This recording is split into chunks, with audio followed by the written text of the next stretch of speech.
Beautiful. So today, myself, Luke, and Sjoerd are going to discuss a entropic event that occurred within our lives that catapulted us into a syntropic change. I think that sums it up quite nicely. And Mm. does anyone want to start? Mhm. Or like, Sure. even what does that even mean to you guys? Like, let's break it down because these words are still quite new. And I think people would think of entropy, people know the word entropy, but they definitely don't understand the word syntropy yet. How that interplays, how we can Yeah. use those words to describe not just things that are happening in the universe, but things that are happening. Or we are the universe, aren't we? So Oh, I love that. I think that was my time, like exiting, or like being aware about those states came through. Hang on, let me start this idea again. I think what first got me into syntropic modality was being aware of the entropic states, and that was, I think psychedelics really catapulted me into that doorway, just flung me straight into it. I'm like, oh, okay. The words that I'm using is the problem. The mentalities that have been laced onto me are the problem. I'm not inherently the problem, but just for better or worse, these systems have established around us. And especially in my context here, I just see it's so easier to entropize, why not? just live in a state of entropic when it's hard to formulate some of these thoughts. I'm used to having these when I'm in the shower, or it's just in these, when you're in the flow, you're plugged into whatever you're doing, and these ideas just kind of accumulate. But feeling one with the planet, feeling one with everything around me was definitely my first experience into, oh, that's my high, that's the higher power, that's the God, that's Jesus, that's whatever name you want to give it, the source, all that. That was my first experience. And then it was empowering because then I could realize, oh, that's something that I can work on. That's interesting. I can work on these muscles. I can work on these ideas.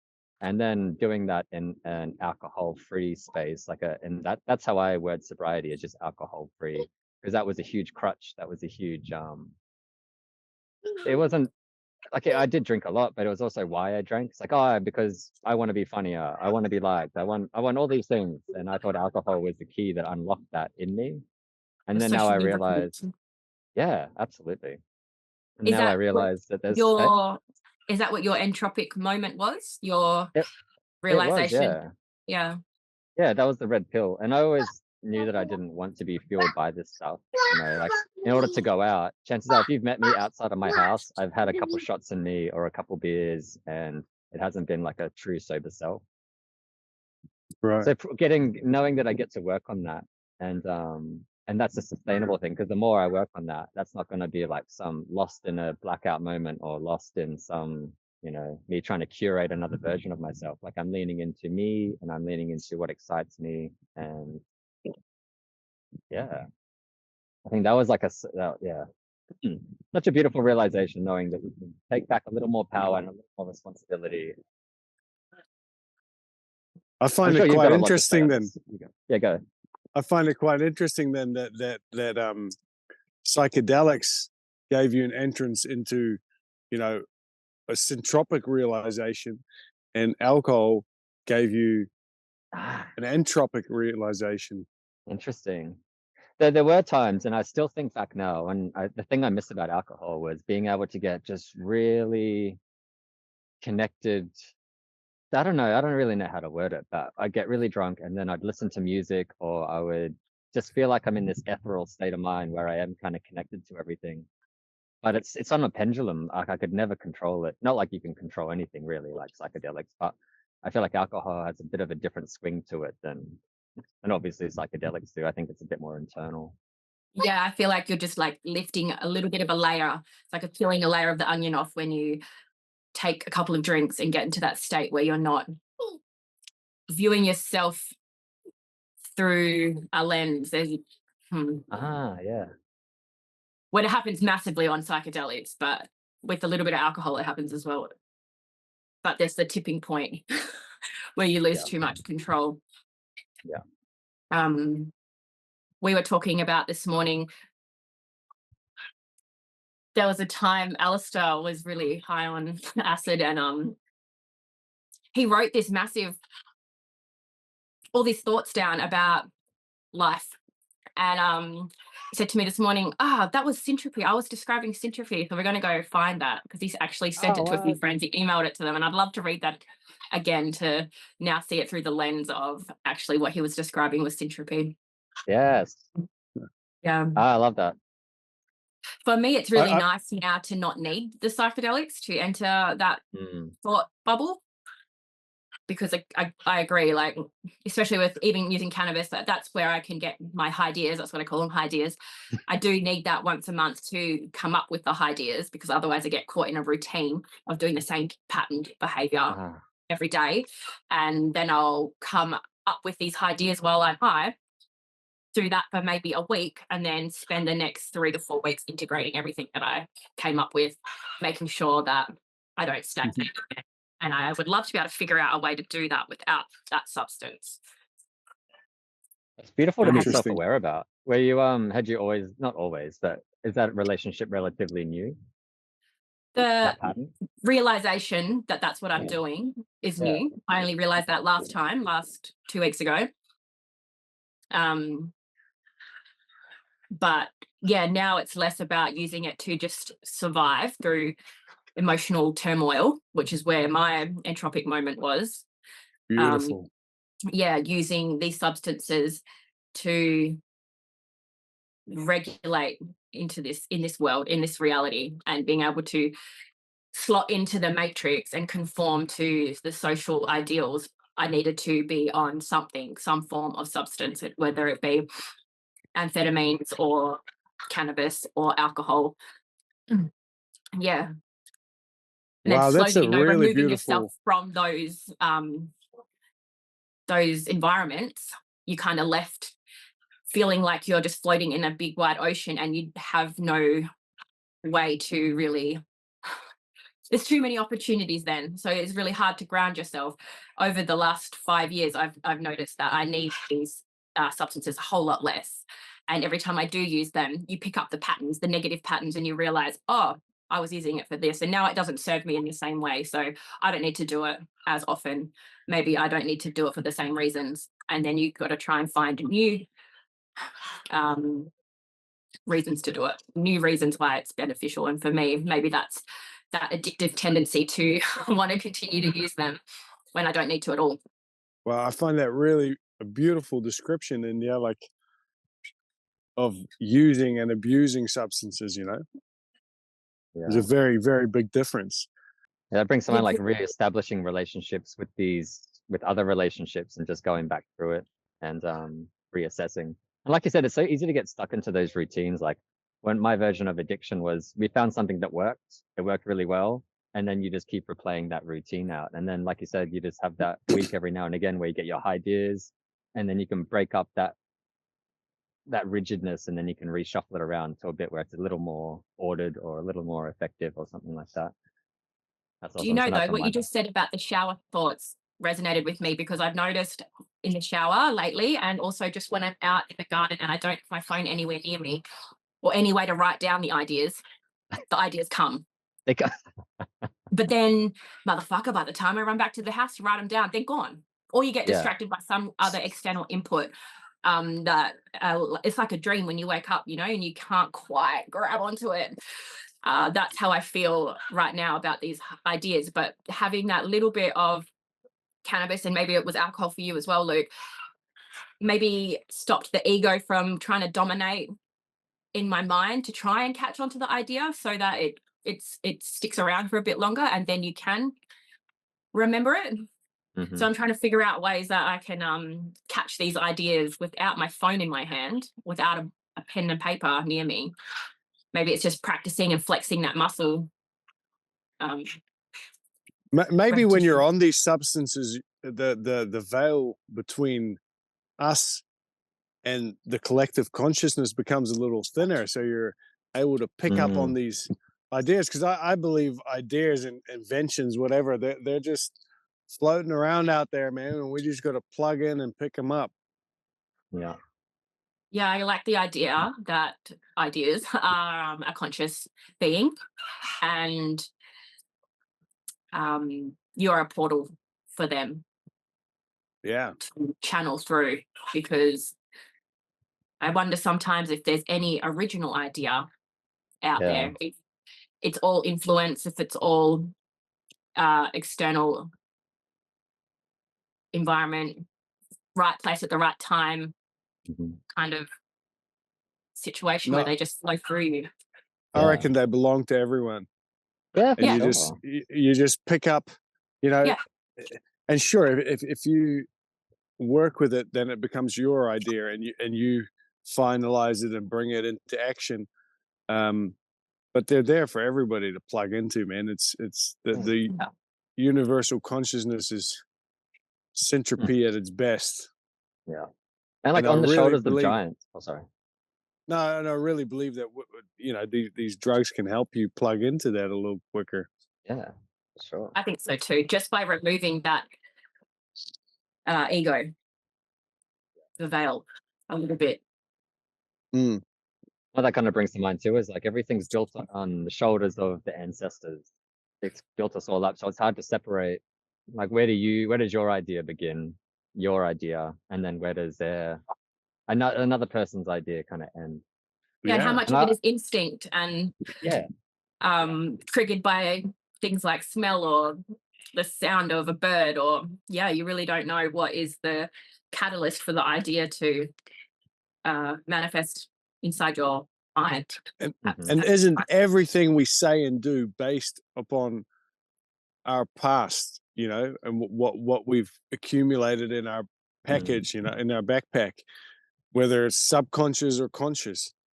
It's so how can any thought be an original thought when it's based on fucking everything you've been taught and shown and have experienced? yeah, yeah. It is plugged into the soup. Kind of like Alan Watts says, is one of his quotes was, "You are an aperture through which the universe is looking at and exploring itself." I probably said that last time too, but I just think it's just such an amazing I idea love that it. you're just Yeah, it is an amazing this idea. ocean, and then you're just like a little drop that's come up, and you're just looking down at the surrounding water, the surrounding waves, everything else that's going on, and then you just get sucked straight back into it to be popped out again as whatever else kind of comes up. So Yeah. India, I'd love to hear what your entropic experience was that led you to a more syntropic way of life. It's funny because I was trying to pinpoint. I know the most major one for me, um, but I was trying to pinpoint how that became what it did. It goes up a hill Yeah, and then there's a point where it collapses, and quite a lot of things happen to build you up to that point where it becomes so entropic mm, mm, and out of your control that it makes the change. And for me, it was my partner passing away at 25.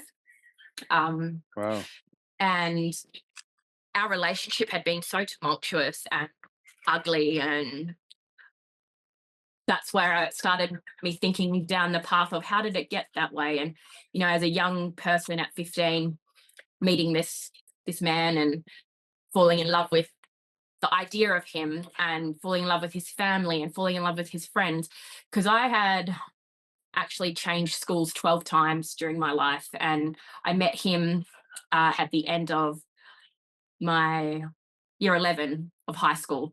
So that was the first time in my life I'd found a set of friends that I was like, oh, these guys understand me, they get me.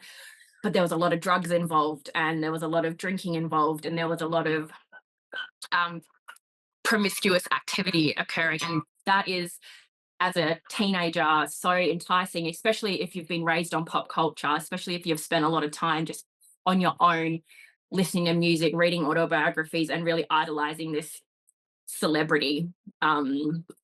To find a group of people who had this like music taste, and then to experience MDMA, and then to experience all of the things that come along with that.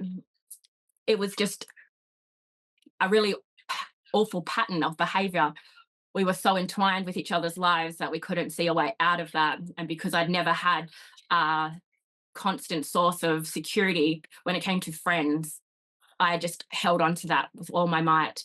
He got sick quite early into our relationship. It was about an 8-year illness that he suffered, and he was in and out of hospital, 3 or 4 times a year.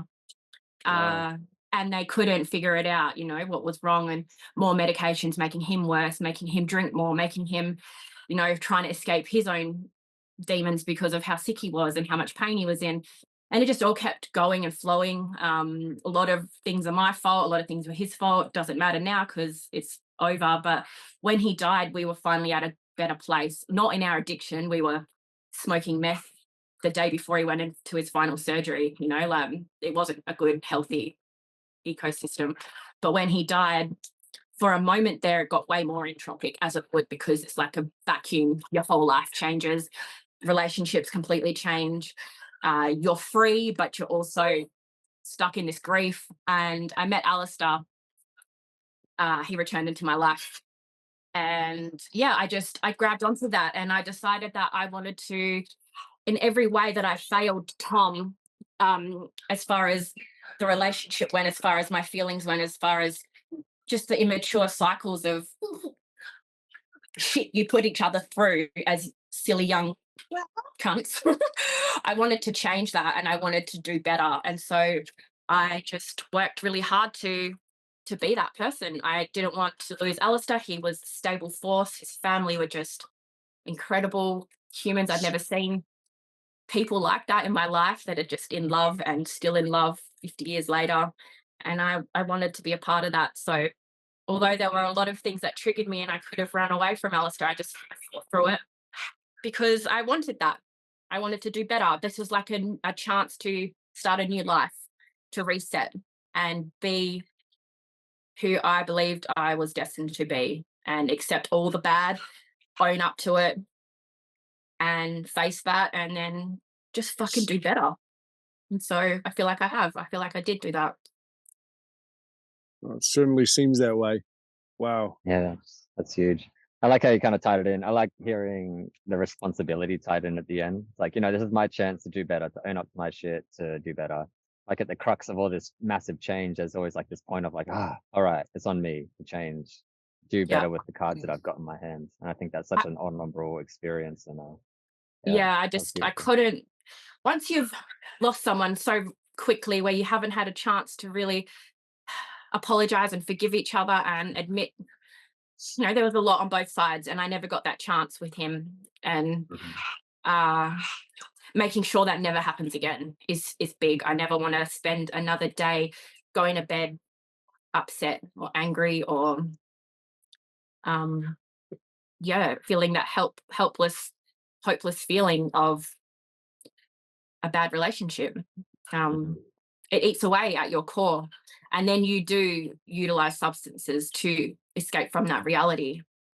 And I really noticed that pattern of behavior in me, and it took like, me and Alistair have been together 9 years now, so he died 9 years ago, and I only feel like I'm really coming into that space of actually being over it this year. It's a long journey. The children help, because that makes you confront things in a whole nother reality as well. Once there's things bigger than yourself, you really need to step up and make sure you've changed those cycles and moved into Syntropy. Yeah. I was going to say, what a wonderful syntropic story it's become. Absolutely. Wow. I think it'd be a trip if you could show the version of yourself now that's been operating the last like year or two and shove that into the mentality of you that was like early 20s. You'd be like, who the fuck is that? It's funny, I think about that a lot actually, because I am now who I remember myself being at that age of 14, 15. And before you start to change yourself to fit in with society, or you might not do it intentionally, but it's just a subconscious, can't think of the word, conform. You end up conforming. You have to follow the rules, you have to fit in, you have to dim your shine. And I absolutely, sorry, my daughter's pulling the bike, absolutely feel like now, circling back, I am that version of myself who I was when I was, a teenager. And it's not to say that when that entropic moment happened that it wasn't still an entropic spiral that was leading me to syntropy, because I feel like it's just a constant like soup of entropy and syntropy in those moments. But I do believe that one moment in time, seeing him, well, getting the phone call, having to sit in the room and hear the nurses tell me he's dead, and then seeing him lying there dead, something changed in me forever. Yeah. And I'll never forget that feeling. Thank you for sharing that. Yeah, it sounds like a powerful memory to look back on and be like, wow, like I can feel that pivot, and I can still draw inspirational, motivational, whatever word you want to use. Like, you can still draw from that moment, and beautiful. Yeah, living life with that regret of I wish I could have been better, nicer, kinder, more patient. Yeah, is that beautiful medicine to continue me down the path now when I'm going through something hectic with my children or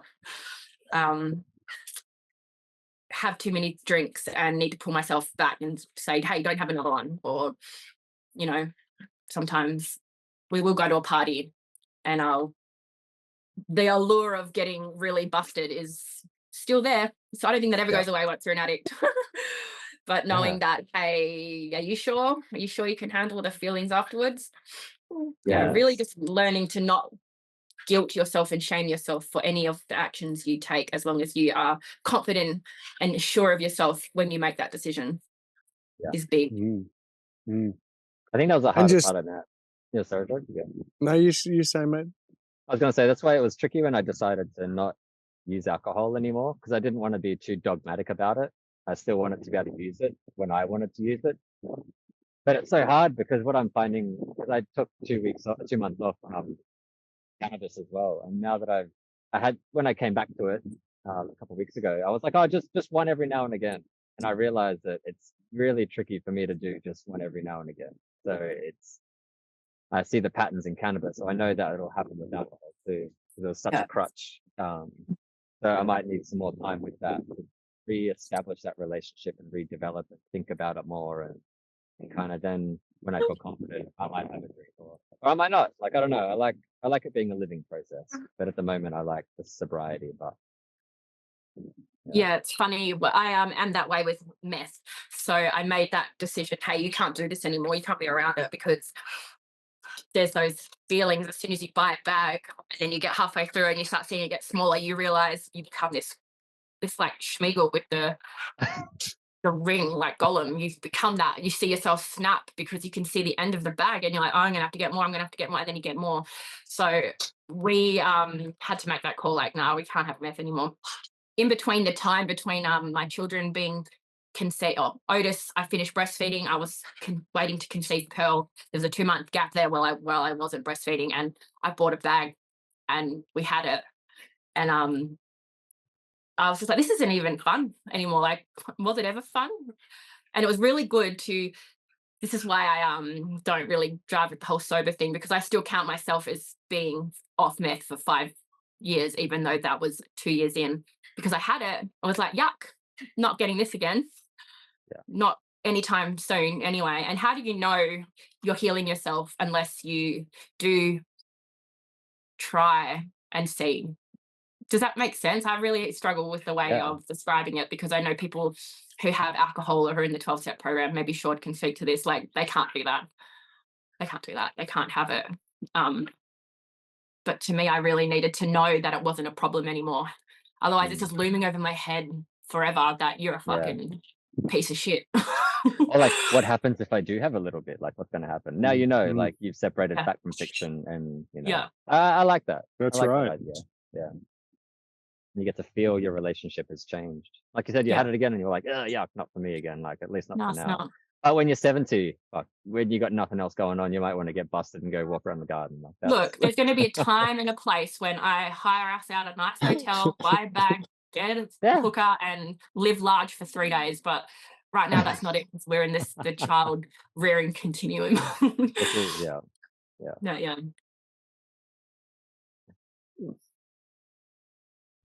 Holy, And how that's about, quite a story. yeah, it was. Yeah, it was hard. I mean, because when the relationships that I had just all dissolved, people either didn't like the way I was behaving afterwards, the way I was remembering him, the way I was moving on. Yeah, it got really ugly, and there's still some relationships that have never been able to reform, because it's interesting what grief does to people. And this is that syntropic entropic collapse. Like, some people really need someone to blame. And unfortunately for some people, that was me. And you just have to accept that. You can't change how other people are perceiving the event, and move on with your life. And just hope that they can come out of that dark hole. But yeah.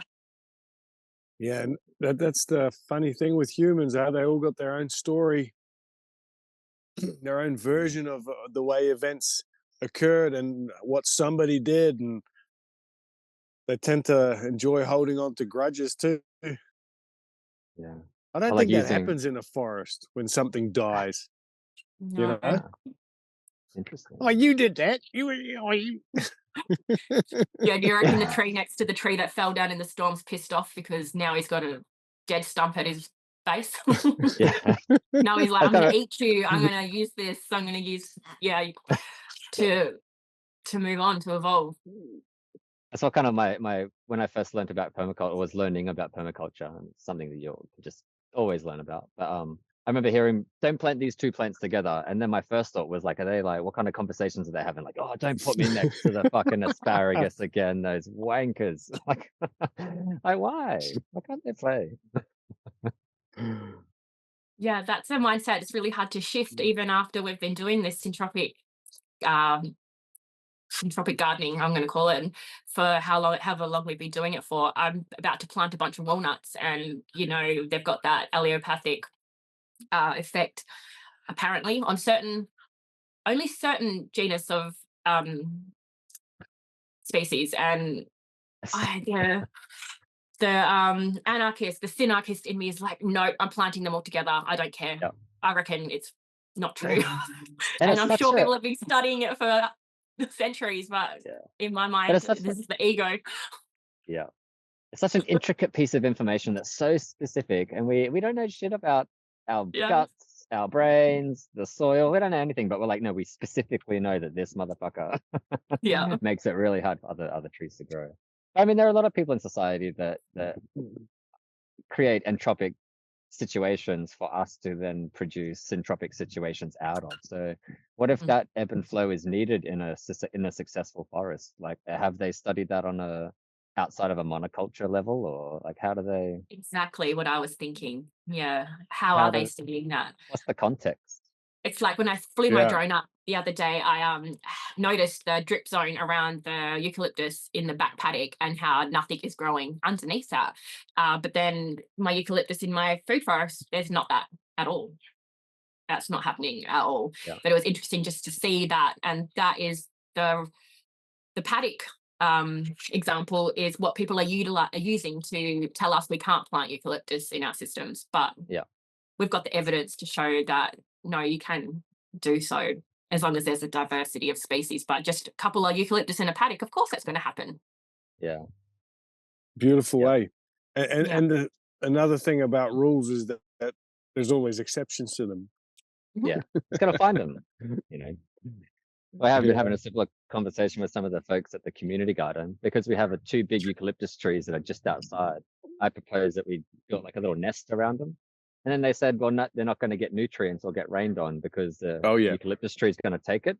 And then I had to explain, like, when a raindrop lands on the eucalyptus trees, the raindrop that lands on a tree and versus the one that makes its way all the way down the tree and to the base is a whole different raindrop full of all these different molecules, all these different minerals, and they feed into the soil directly where it needs to go. So as long as you create a system, a fungal system, where we can share nutrients, where we can share food and share conversations, then it's all good. You just need And sunlight. prune the eucalyptus to bring the And nutrients from the deep and down prune to it the down. surface. Like there are There's just people just so quick to put up these barriers and say, nah, and give the It's a wet blanket effect. scarcity mindset, isn't it? Yeah, it Scarcity is. mindset. Like that Yeah. question I posed the other day about planting all my seeds now. It was a real mixed bag of people saying, no, don't do it at all. But seeds are cheap. What am I Yeah. expecting? Like you germinate in a punnet, of mm. course you're going to get a way better germination rate than if you put it out and let nature figure it out. But you want the strongest, right? I want the Yeah, strongest to exactly. survive. And the ones Yeah. that survive are the ones that are going to be resilient. Imagine the seeds that come from that, like it's going to be extra resilient. So you just, yeah, starting off And right, I the reckon. importance of the seeds that almost make it and die. They're a Yeah. hugely important part of the system too.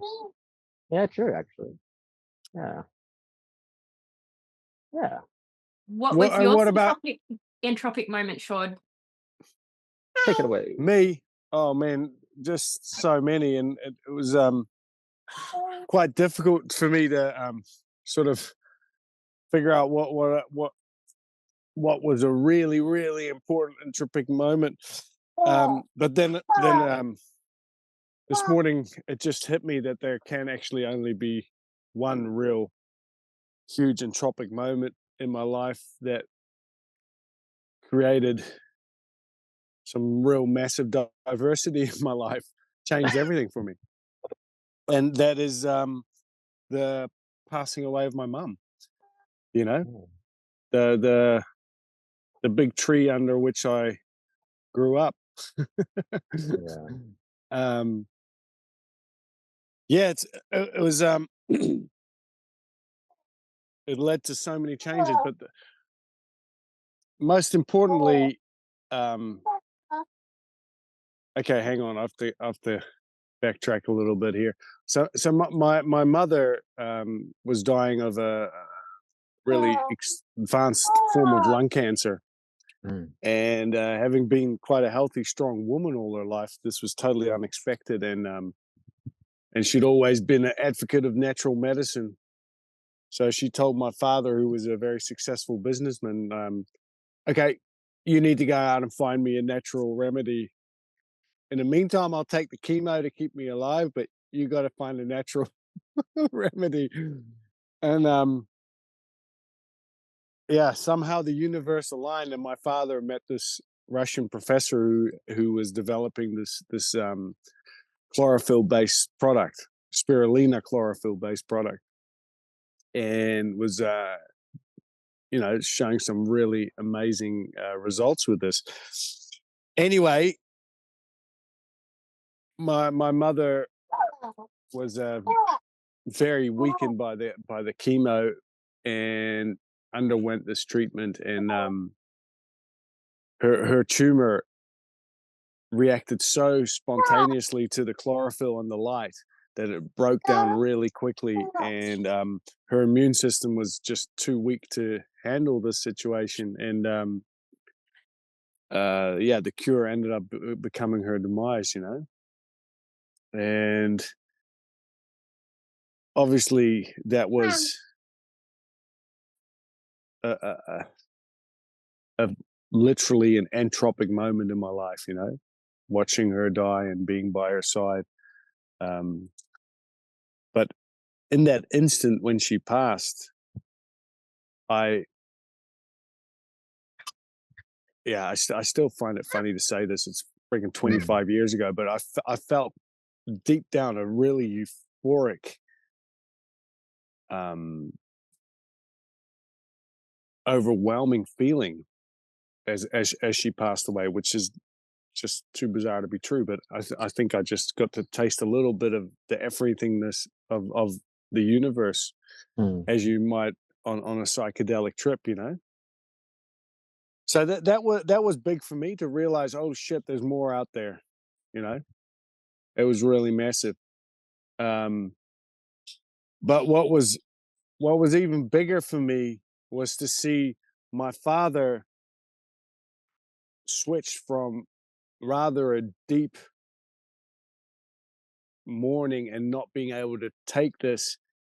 I heard that the Chinese have a word that crisis is the same as opportunity.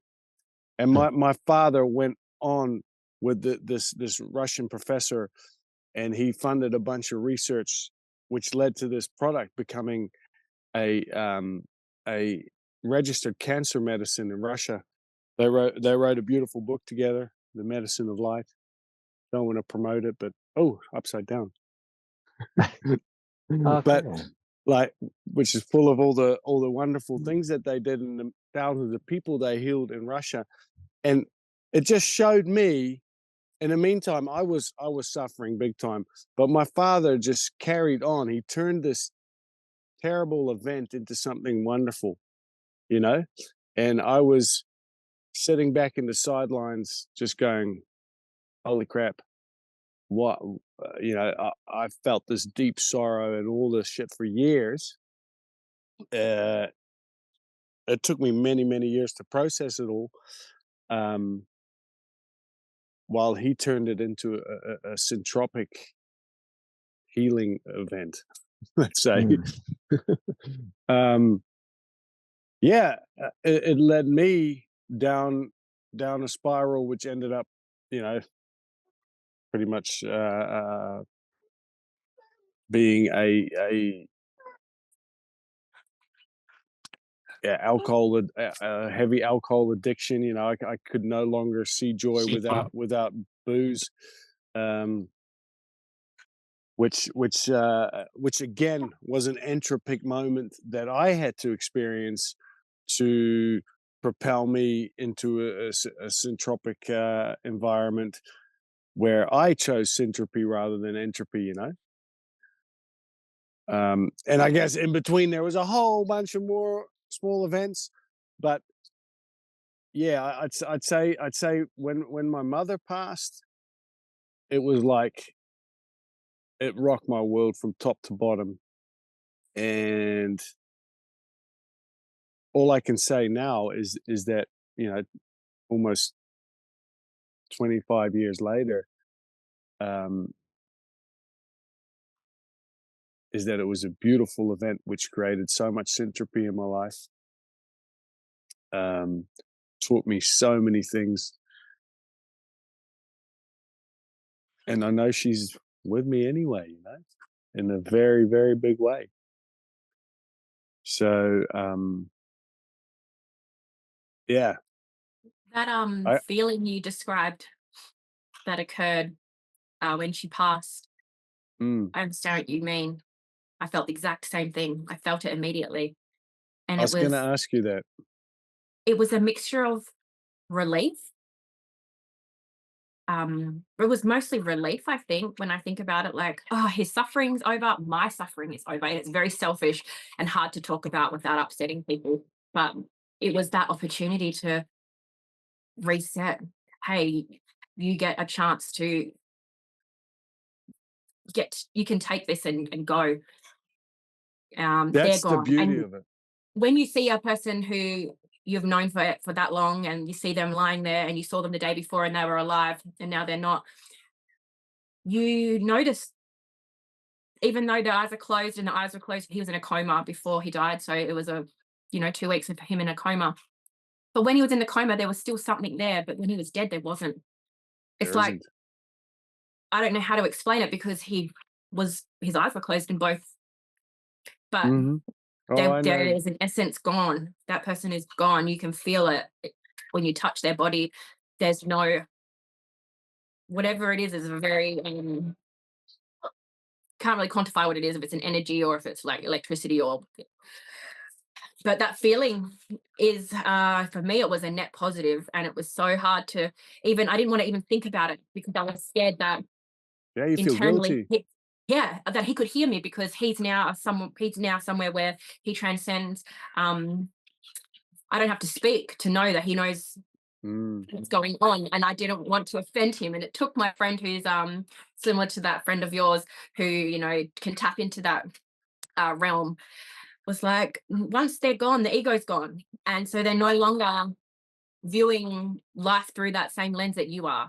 They're no longer harbored down with these silly little feelings of shame and grief and anger and whatever, and so you're free to feel these those feelings and lean into them because they're natural. Obviously, they happen for a reason. Why would I be feeling good at the same time as feeling so bad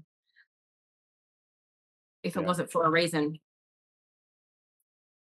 It's Isn't hard it to amazing? Like I truly believe, you know, that when somebody that close to you dies and you're there, like with my mother, I could do nothing but throw my arms in the air and go, whoa, like it was just the euphoria. And I really believe that I tasted a little bit of heaven through her, you know. We're part of the same well, we were so close that anyway, I believe she passed me that feeling to let me know, like, hey, it's all good. It's more than good. And still, I couldn't get over my own ego of sadness, and I had to go down this years long downward spiral of sorrow. But anyway, that was an important part of the something inside me that had to decay, I guess. Yeah. Like an important gift giving someone sometimes, hey, giving someone this immense amount of sadness and solitude and just shit to shuffle through and then come out the other end different. But you never know how long that is. You never know how long you should sit in that state, or if there is a time frame, or what the time frame is. Indeed. Like it's not linear either, so it's very ebb and flowy, it's very all over the place. So it's not like there's a trajectory for it that you can be fully aware of, you know. But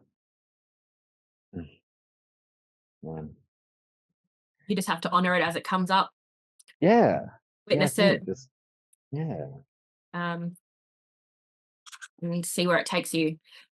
And I think for me it was very important that took me down a spiral of addiction, you know. You know, I'm now well over 10 years sober, and it's still teaching me stuff. You know what I'm saying? Like I can still look back there and go, holy moly, this and this and this. And it's a very that's what I'm saying, you know, like it's hard to put into words, but entropy is a huge part of syntropy. yeah. There is no other way. But you can get that. stuck in it. You can definitely get stuck in the death cycle. Yeah. Oh, that's for sure. I have a You kind of need to feeling about transcend it. the addictions that I've had as well. Do you guys like not regret, but do you wish that if you had your time again that you wouldn't do it, or you would still make those same decisions? I wouldn't change a single thing. Yeah. No way. Yeah, I feel very fortunate to be addicted to or have to use certain substances as a crutch. I feel like there's so much value in there. Like the silver linings to it was so important that it's hard for me to look back and be like, I wish I didn't do that. I truly believe that, and I can't stop thinking about what Sjoerd just said about the crisis brings opportunity. But I truly believe that everyone has to go through it's a hero's journey, right? It's innate within us. I feel like everyone has to go through this evolution of self at some point in time, and to have done it in my 20s is a blessing. Yeah. Because now I get the rest of my life to live. Yeah. That is beautiful. Self. And but what you said about, you know, a crisis or an opportunity, that is in every here now moment, you know. You can choose it whenever the fuck you want. You can turn it into a crisis again or turn it into an opportunity. Yeah. When you make that decision that it's an opportunity, you will be like, holy moly, this is so much better than where I was. So you probably won't go back. For some people it takes a lot longer. I could have had that opportunity there and then when I was what was I, like 24? No, yeah, 24 when my mum died. Like, you know. Yeah. Your brain still hadn't fully formed yet. I don't think it happens for men until they turn 25 at least. So your reaction to trauma is kind of not really in your control at a physiological sense. Wow. And then the fact that I'd been bloody feeling my emotions through filters of cannabis and alcohol most of my life anyway. Yeah. My emotional level was far from I don't think I was much more mature than most 13, 14-year-olds that I meet. It's quite a quite a mess.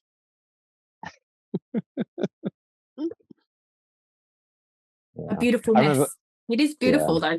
It is, man. It is. Sometimes I got caught because I would idolize these people, you know, like let's say Anthony Kiedis or someone. You'd read his book or Slash or any one of those, you know, rock stars, and you'd think, oh, there's something poetic and beautiful about this chaotic life they lead.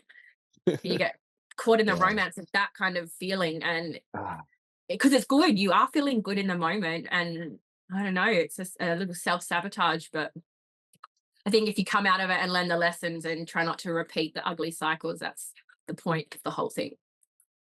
I love that. What you said, like romanticizing about the nihilism or about self-sabotage and self-destructiveness. There's so much beauty in it.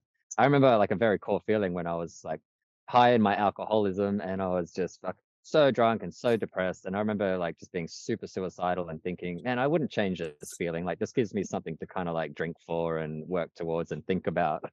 And I'm a bit of a loner, so I like to spend a lot of time in solitude, listening to music. And like same with you, I'd idolize these lyrics, I'd idolize these people that write them. And I'm just like, man, there's so much heartache and pain here. And I was really feeling it, really lent into that feeling. And then now coming down from that, one of the biggest things I miss about alcohol is slipping into that mode, slipping into that super sensitive side and just letting myself have full, in brackets, full access to that emotional frequency, even though it's like you said, Sjoerd, filtered by these certain substances. But I felt like it gave me the confidence to swing through my emotions and just feel them. And it was so beautiful. But now I look back and I'm like I do miss it, but I'm so glad I was able to find that silver lining in my 20s and let my 30s flourish a little bit, make some more mistakes, and then my 40s or there's so much more beauty in feelings of that sounds so bloody pathetic, like of wholeness, let's say, rather than sticking to these dark feelings, you know, these lonely dark spaces that they've, man, they're very addictive, those feelings, for sure. But holy moly, there's some way more beautiful stuff out there. Interesting you said that. I don't resonate with that at all. I don't believe I ever sat and felt good about the cycle I was in, or I did definitely romanticize the chaos and like the experience, but I never enjoyed being sad. I never enjoyed diving in and forcing myself to be more sad. I was distracting myself from ever feeling that way.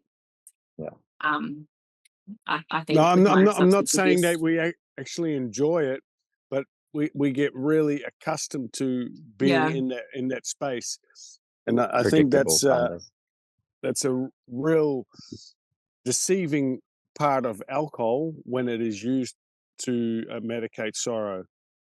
You know, I always manifested extreme rage, and I would be a very chaotic person when I would be blackout. I would fight people. I would want to yell and scream and be, it was just all of unbridled rage that came out of me with alcohol, which is why I had to stop. Sometimes. That I couldn't control. Whereas drugs were not that. Drugs were not that at all. Funny that, eh? I remember not even being able to sit in a bath. I couldn't even sit in a bath with my own feelings. I couldn't be alone with my own thoughts. I was always just trying to move through them and distract myself. It took such a long time that I could actually just sit in silence or sit and contemplate. Isn't it interesting that you know, these feelings of rage and anger that can happen, and depression that can happen through alcohol a lot, very commonly, and yet this is the drug that's mostly promoted in society as being acceptable. Yeah. It's so promiscuous too, isn't it? Such a sexy thing, alcohol. That's kind of what it's chalked up to be. And when you said India, it was like even tricky for you to just sit in a bath with your own thoughts. Back then, would you have classed yourself as someone who maybe didn't enjoy their own company? And then how do you feel about that phrase now? Yeah, I think I was just so uh hmm. Hang on, guys. My cow is I don't being a know what little it was. naughty. Hey, I don't think it was Thanks for that. I just didn't want to feel the feelings, I think, that were coming up inside of me, because feeling sad and feeling scared and helpless is just not something I could sit with. I had extreme anxiety, very, very anxious and very depressed. I felt like I was trapped, but I only can think of one time where I felt suicidal. And so those feelings never really presented, but I just felt like I was in a constant state of panic. And that is a scary place to be. So if you're distracted, you don't have to feel that. That's probably about 5 years ago. I've noticed that shift. It took a while though. Yeah. Because only things I could think of that would also help me out of that were things that are inherently negative for me as well, like binge eating or over exercising or not eating at all, like these really heavily trying to control everything around me. That's why a lot of addicts will shift to a different addiction. They'll just exchange one for another. Yeah. I also think in this current point in time with medicine and psychology, we need to have a diagnosis or a reason behind our behavior patterns. It has to be the ADHD, or it has to be the autism, or it has to be the depression, or it has to be all these things. And I'm not saying I don't believe in any of them, because I do, but as ancestral patterns of behavior, as human patterns of behavior, I believe all of these things have a place. There's a reason behind them. And medicine maybe stops people from really taking extreme measures to I don't know. I definitely think there's a place and a time for someone to be prescribed XYZ, but also not changing your environment at all and continuing to layer on and use these diagnoses for an excuse for your behavior is really damaging, inherently damaging for society. And I see myself, before I just accepted who I was and it being okay with that, I was trying to find that for myself too. I was trying to look for an excuse for my behavior. You need to get that prescription so that you have a reason behind your 12 years of methamphetamine addiction. I'm justified. Which is probably true, I was trying to survive with ADHD and autism as a high functioning drug addict in a corporate world where I wasn't able to be outside, connect truly with people. Everything is fake. So that you could enhance your superpowers. Yeah, that's as the amount of shit we'll do for people, please.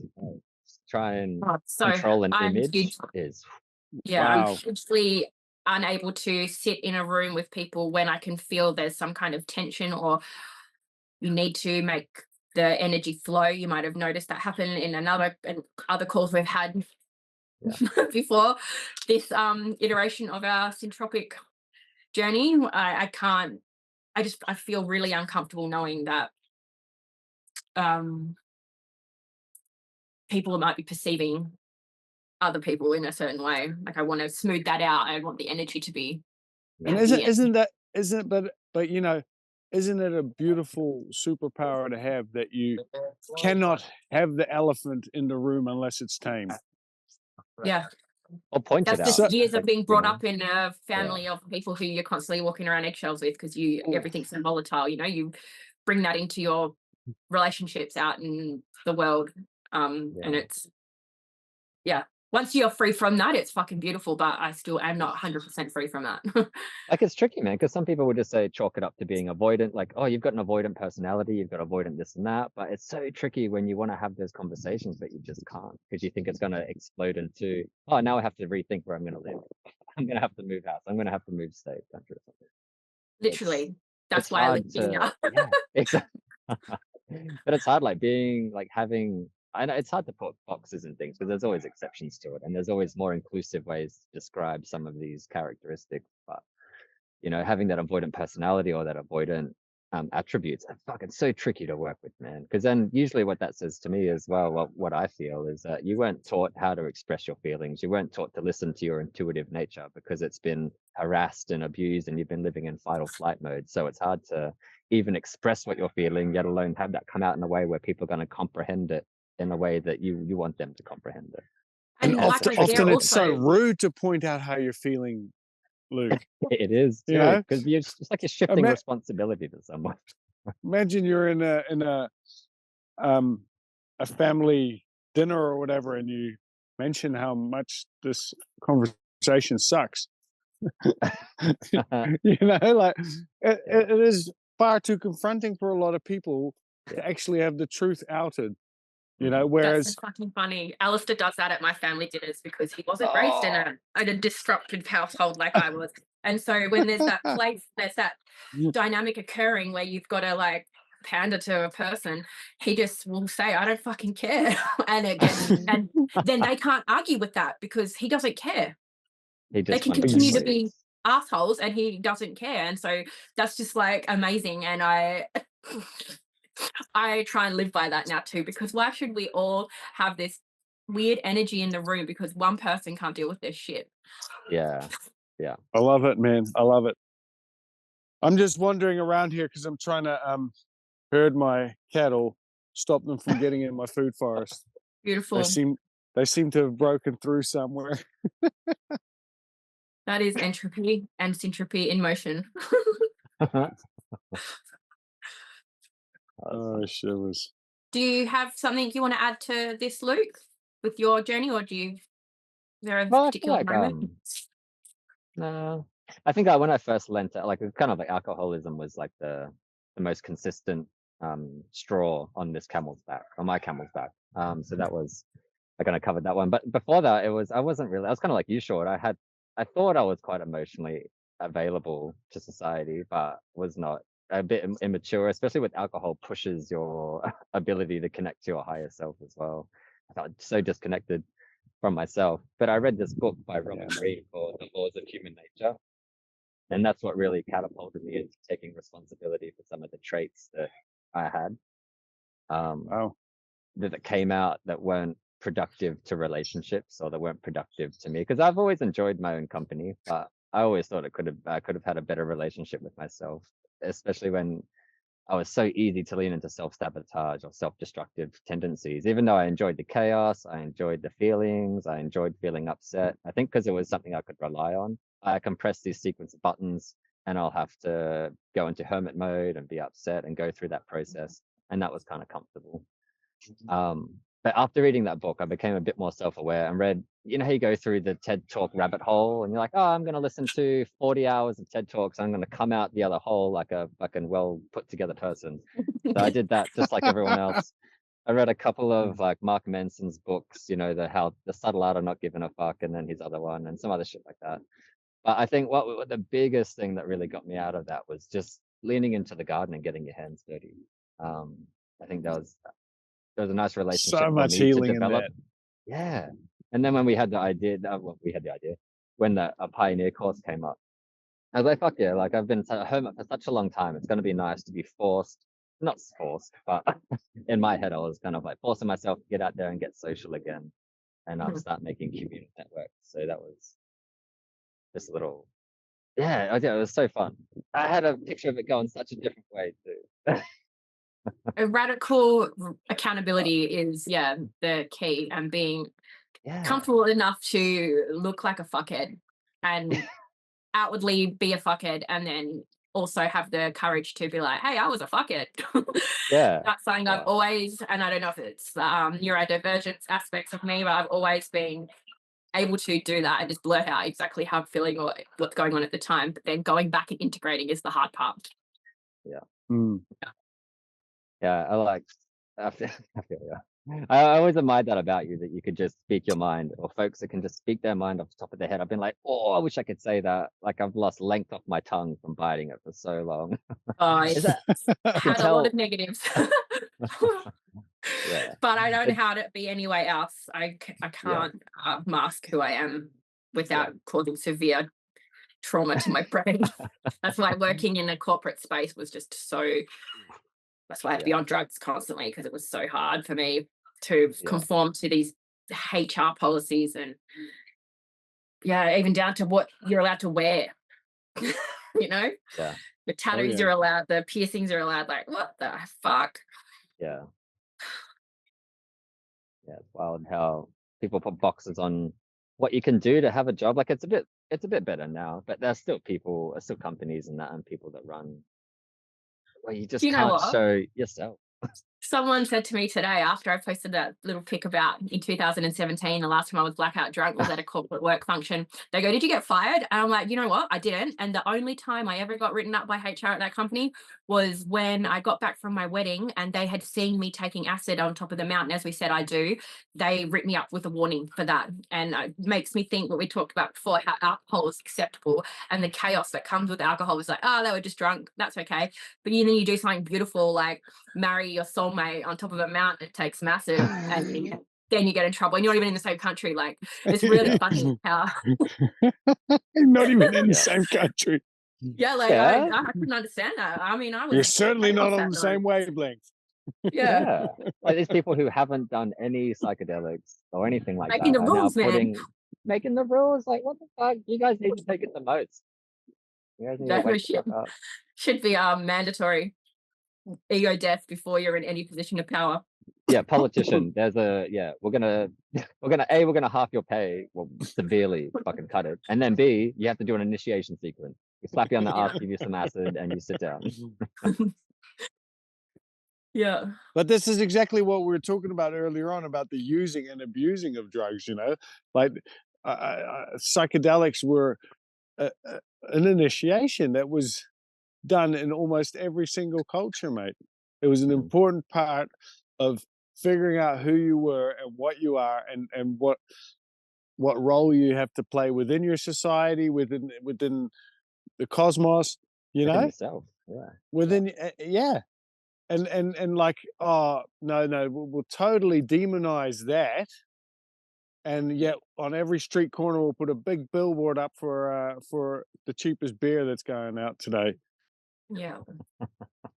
No, they don't want that. They don't want Syntropy. No. The Syntropy persists. I Yeah. believe that there's no escaping it. And even with the cultural revolution we're going through now and like the death of the empire, how many empires have declined and how many have Mm, restarted and shot up in their place? Like, it is the yeah. forest ecosystem Oh yeah. across time, you know, massive reset, more life abounds in more complex ways, more diverse ways. Ah. I wonder how plastic fits into this. Bit of a derail, but I see it being so entropic, so problematic. Like as we talk, it's in my balls. As we talk, it's in the bottom of the ocean. It's in absolutely everything. Yeah, in everything. How is that gonna? What's gonna come of this? I think that's a beautiful place to end the conversation. A little With open-ended, a closed massive question. unknown. Yeah. That massive unknown. God damn it! No. But No, it's I gonna think happen, right? It's gonna I happen. like Yeah. that floating island though. Ooh, what's that? Maybe someone will build something on it. Oh, Floating island. of plastic. Oh, fuck, I'm with you. Yeah, right. Man, there's massive ones out there. Yeah, let's end on that note because I really need to go and move these cows. All right. Well, that was great. And yeah, we'll see you for the next one.